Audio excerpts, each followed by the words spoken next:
It was big optics and big awards as Indian Prime Minister Narendra Modi and Chinese President Xi Jinping came face to face on the sidelines of the SCO summit in Tianjin on Sunday morning. Xi's message was clear. The dragon and the elephant are ready to dance.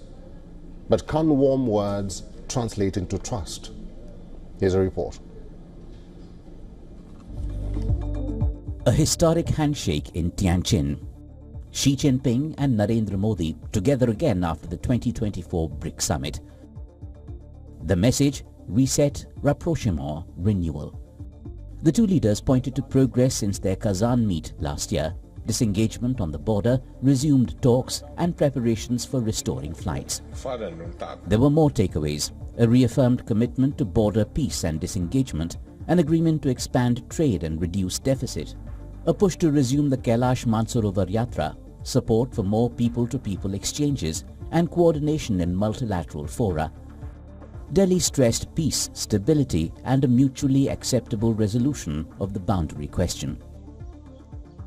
पूरी मानवता के कल्याण का मार्ग भी प्रशस्त होगा। परस्पर विश्वास, सम्मान और संवेदनशीलता के आधार पर हम अपने संबंधों को आगे बढ़ाने के लिए प्रतिबद्ध हैं। China called it the dragon-elephant dance. Xi told Modi this is the right choice for both sides. The world today is swept by once-in-a-century transformations. The international situation is both fluid and chaotic.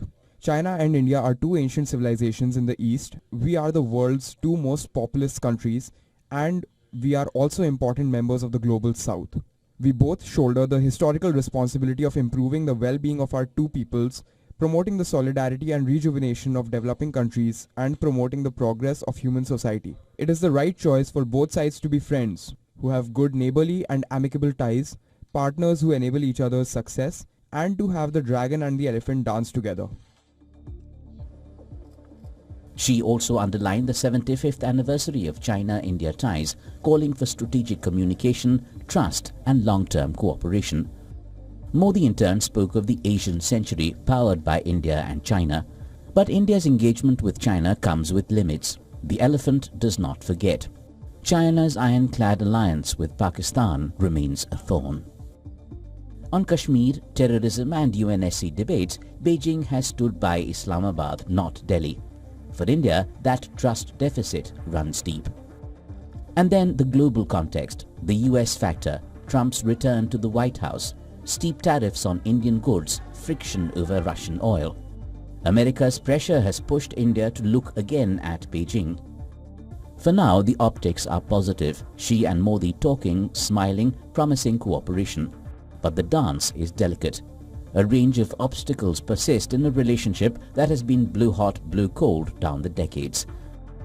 And issues extend from the border, where temperatures remain high, to a lopsided trade balance and competing influences in the Indian subcontinent and Asia.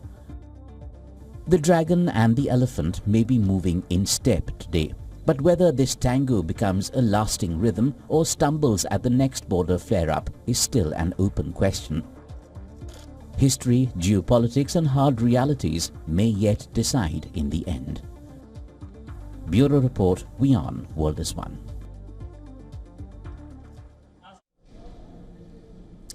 Let's now talk to Mr. Chris Blackburn, who's a security analyst, is now joining us live from London. Mr. Blackburn, thanks for your time. I will ask you the same question that we put out to our audience. Can warm words from China and India translate into trust?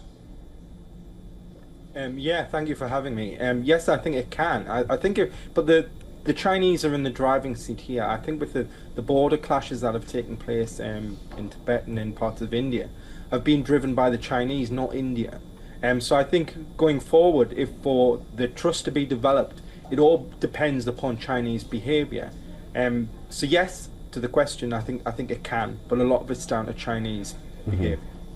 Mr. Blackburn, what can be the biggest takeaway in your view from this summit for the benefit of the region or Eurasia, or rather, what do you hope this alliance between China and India or the gathering will achieve? Well, I think that Prime Minister Modi's right. It's going to be an Asian century going forward. And I think that India and China are going to be the main driving factors behind that.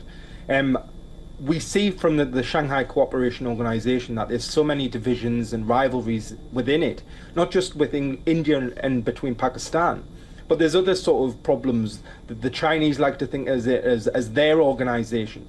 And a lot of countries such as Russia have spoke up in the past about, such as the development of an international development bank through the SCO framework is impossible. So there's all these little divisions, but I think on cooperation, on border security, on counter-terrorism, on trade and connectivity, I think the SCO is a fantastic organization and platform for that. But as I said, it's down to Chinese behavior.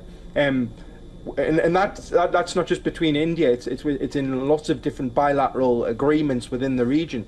Does China want to remain expansionist power and push its neighbours, or does it want to be more cooperative? And I think it's all down to the Chinese. They're in the driving seat. Mm-hmm.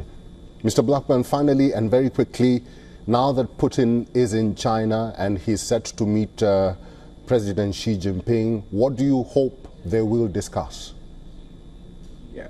Well, I think in Europe we see President Putin as a sort of a figure of hate at the minute, and the European and Western press have dubbed this conference as being a sort of the axis of upheaval, or the new axis of evil, which I think is slightly unfair. But I think Putin uses it as an avenue to show that Russia isn't isolated, and I think that's the main takeaway from this. Russia isn't isolated.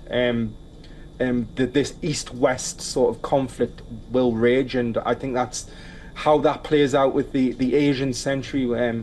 It's yet to be seen. All right, I've been talking to Mr. Blackburn. We'll have to leave it there. Thank you very much for talking to us today.